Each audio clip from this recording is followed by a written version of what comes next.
Assalamualaikum warahmatullahi wabarakatuh. Yang kami hormati Bapak Nanang Khosim selaku dosen pengampu mata kuliah Pancasila, serta teman-teman kami yang berbahagia. Kami dari kelompok 3 mendapat topik diskusi Pancasila sebagai ideologi. Anggota dari kelompok 3 yaitu Audia Pipit Afika, Karirotun Nadifah, Muhammad Maulana Makribi, Nadifah Mutiara Kansa, dan Suciana Rizky Rahmawati. Pembahasan pertama yaitu tentang pengertiannya.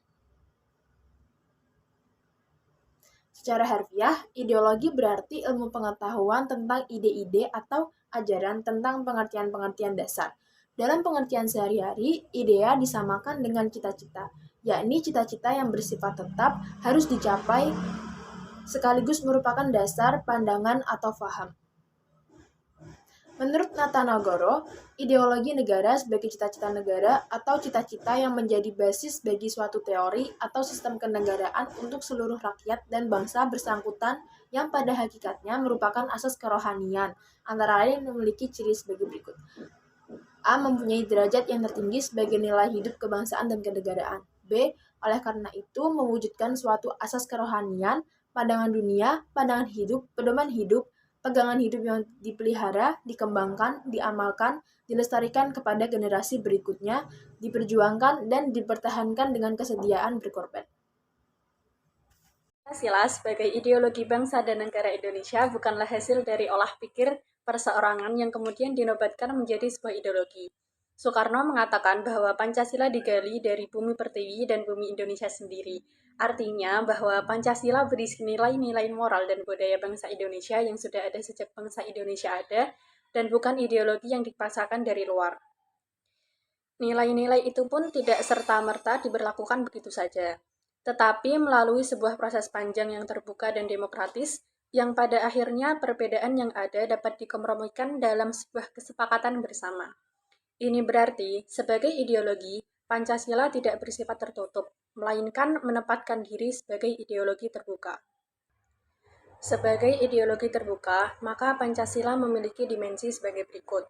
Yang pertama, dimensi idealis, yaitu nilai-nilai dasar yang terkandung dalam Pancasila yang bersifat sistematis dan rasional, yaitu hakikat-hakikat nilai yang terkandung dalam 5 sila ketuhanan, kemanusiaan, persatuan, kerakyatan, dan keadilan.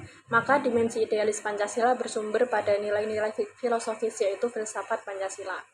Yang kedua adalah dimensi normatif, yaitu nilai-nilai yang terkandung dalam Pancasila perlu dijabarkan dalam suatu sistem norma, sebagaimana terkandung dalam pembukaan UUD NKRI 1945 yang memiliki kedudukan tertinggi dalam tertib hukum Indonesia.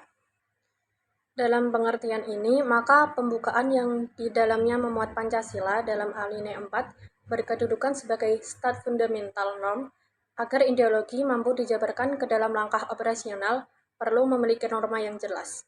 Yang ketiga adalah dimensi realistis, yaitu suatu ideologi harus mampu mencerminkan realitas yang hidup dan berkembang dalam masyarakat.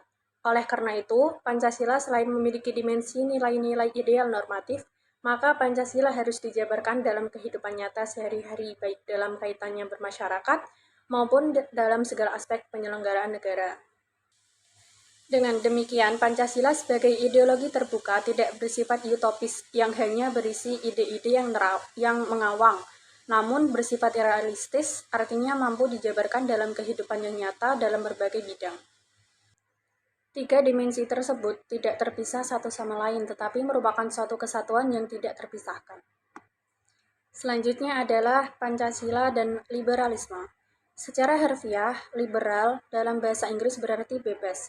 Individu diberi kebebasan untuk berkembang tanpa terbatas dalam pemikiran, agama, pers, dan politik. Tapi kebebasan bagi kaum liberal juga harus tetap dipertanggungjawabkan. Pada periode 1950 sampai 1959 disebut periode pemerintahan demokrasi liberal. Sistem parlementer dengan banyak partai politik memberi nuansa baru sebagaimana terjadi di dunia barat.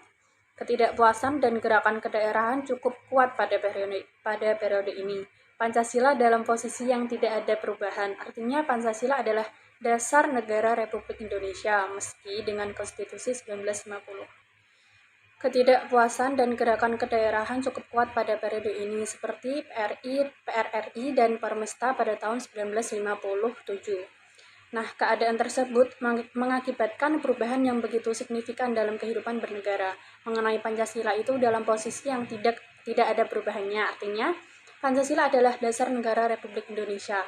Indonesia tidak menerima liberalisme dikarenakan individualisme Barat yang mengutamakan kebebasan makhluknya. Sedangkan paham integralistik yang kita anut memandang manusia sebagai individu sekaligus sebagai makhluk moral, makhluk sosial.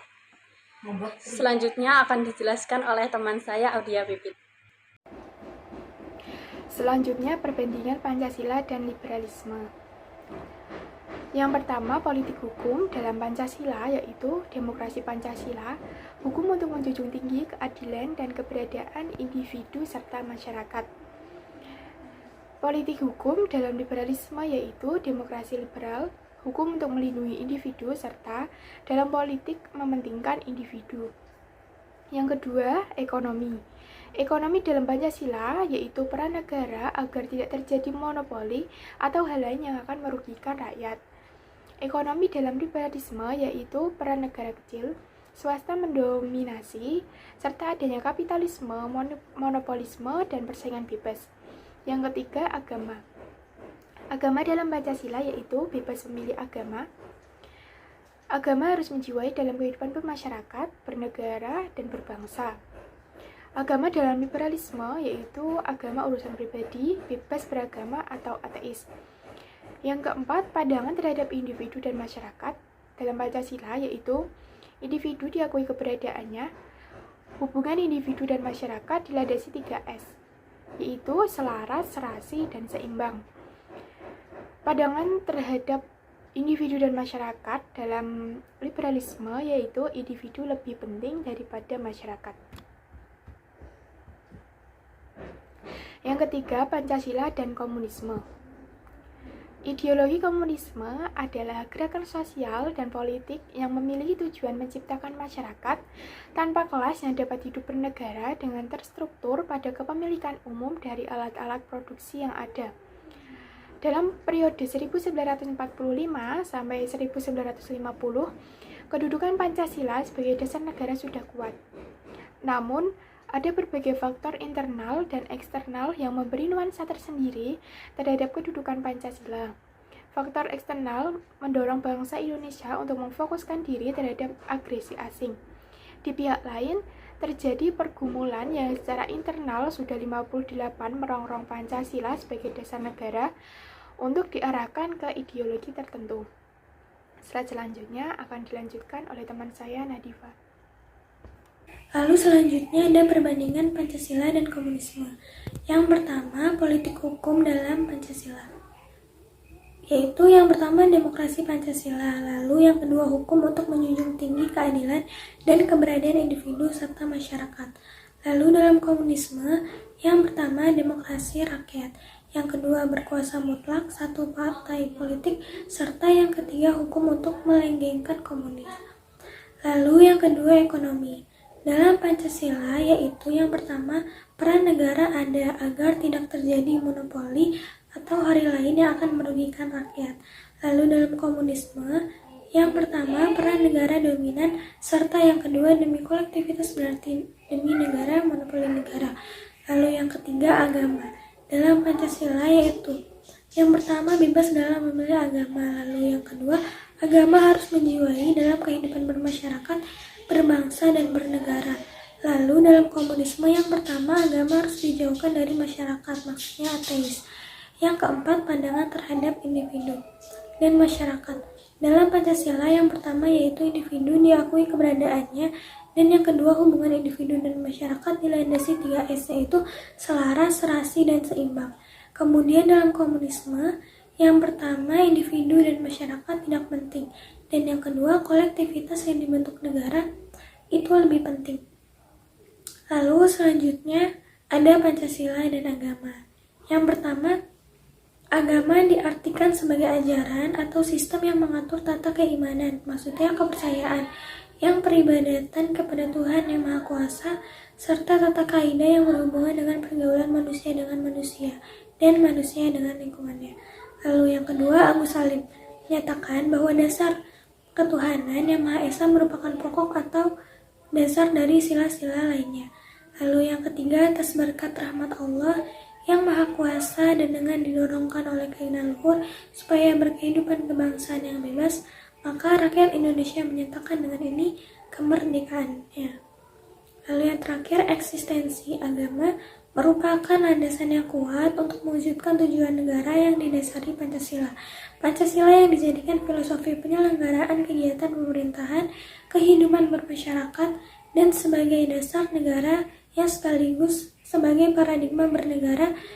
Pengakuan terhadap eksistensi agama dalam konteks ini menunjukkan bahwa agama menjadi sumber pokok nilai-nilai kehidupan bangsa Indonesia. Lalu materi selanjutnya akan dilanjutkan oleh Muhammad Maulana. Dan selanjutnya adalah pokok ketentuan tentang agama dalam beberapa pasal UUD 1945. Yang pertama, yaitu agama sebagai dasar dan prinsip ajaran yang diikuti oleh Presiden dan Wakil Presiden untuk bersumpah atau berjanji sebelum memangku jabatan. 2. Agama sebagai entitas non-fisik yang secara konstitusional dijadikan sebagai objek yang berhak dipeluk oleh setiap orang. Ketiga, agama sebagai salah satu objek perancangan undang-undang. Keempat, hak beragama adalah hak asasi manusia yang tidak dapat dikurangi dalam keadaan apapun. Kelima, nilai-nilai agama sebagai salah satu komponen pertimbangan dijalankannya hak dan kebebasan konstitusional. Keenam, ajaran agama sebagai dasar negara.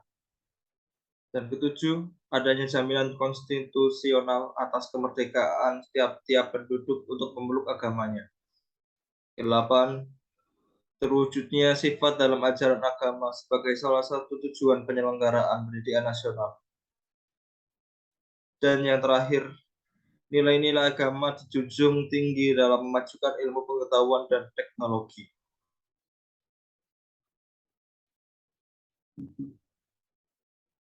Sekian dari saya.